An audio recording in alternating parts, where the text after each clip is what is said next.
Back in 2020, the LAUSD school board voted to cut its school police budget and ban cops from campuses. Well, now in the wake of violent incidents, both on and off campus, some parents are calling for an increased police presence.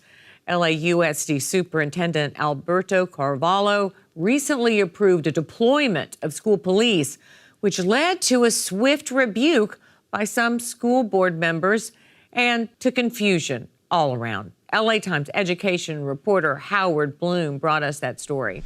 Howard, great to see you. Remind everybody when campus police were ordered to stand down.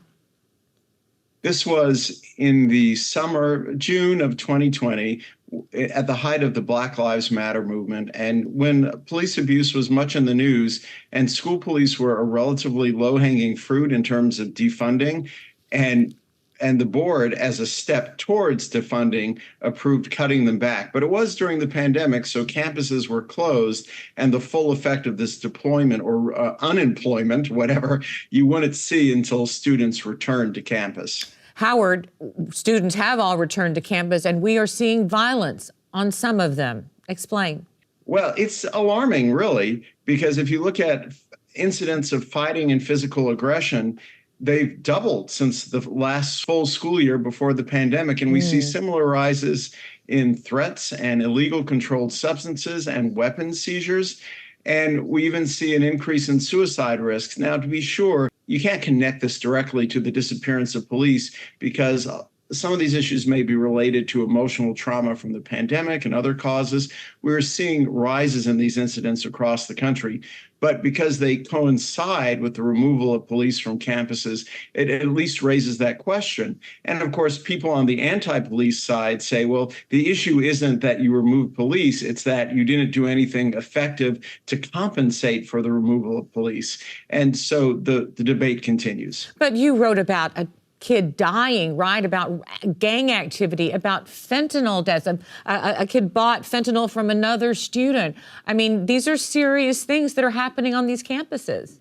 They are serious things. And the question is really, what do you do about them? And none of the people who favor a police presence say that the police should go there and crack heads. They feel that the school police have special training and they have de-escalation training, and just that their presence on campus offers an element of physical deterrence. But they don't say that this is a substitute for other things to provide counseling or diffuse situations.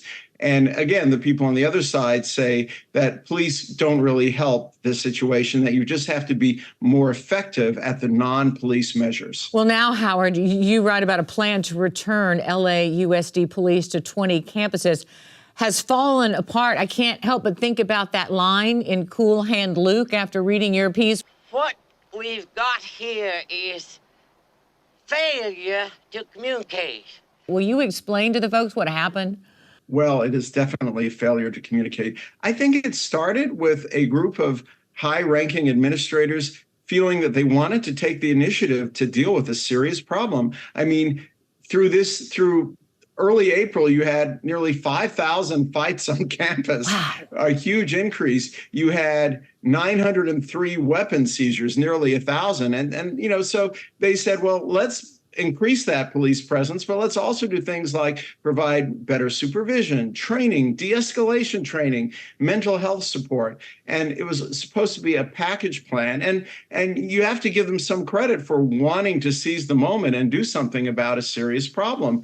But apparently, board members objected to the fact that they weren't really told about this, and they questioned whether this violated policy that they had approved that kept officers off of campus unless they were called to deal with a specific situation. So because officers were removed from campus, they were relegated to patrols and crime investigations and making arrests. And those functions kept them busy, to be sure, but it was different than having an officer on campus.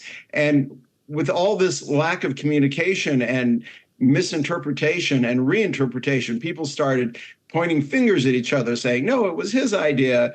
That memo was not approved. And it became a big mess, to be honest. Yeah, I mean, some people were just blindsided, like, wait a minute, we thought this was a plan, not an actual order. And so now where do we stand? Well, the whole thing, which was to deploy officers to 20 specific schools that, by the way, had been carefully selected through a long process that involved analyzing data about crimes on or near schools, in some cases communicating with the principals who wanted to see this police presence, along with the other resources too, of course. And now the whole thing has collapsed. Basically, it was enforced for a full day, to be sure, and then it literally collapsed. That these officers were going to be in place through the end of the school year, and now that's definitely not going to happen. Instead, we're going to have another meeting in which the board is going to try to figure out what happened and what they want to do about it. And Howard, as you wrote, there are parents who are on both sides of the issue. Some want cops off campus. Others say, hey, I want my kids safe. I want them there. Right. So there are parents who say, I do not want school children treated as though they are suspects. Police have no role on campus. Then there are others who say, yes, we recognize that when a police officer arrives, something has gone wrong, and it's better if that thing that went wrong never happened. But with all these incidents at school, they would feel safer, at least as one of many things done to diffuse and improve the situation. Officers were part of the solution. Howard Bloom covers education for the LA Times. Thanks, Howard. You're welcome.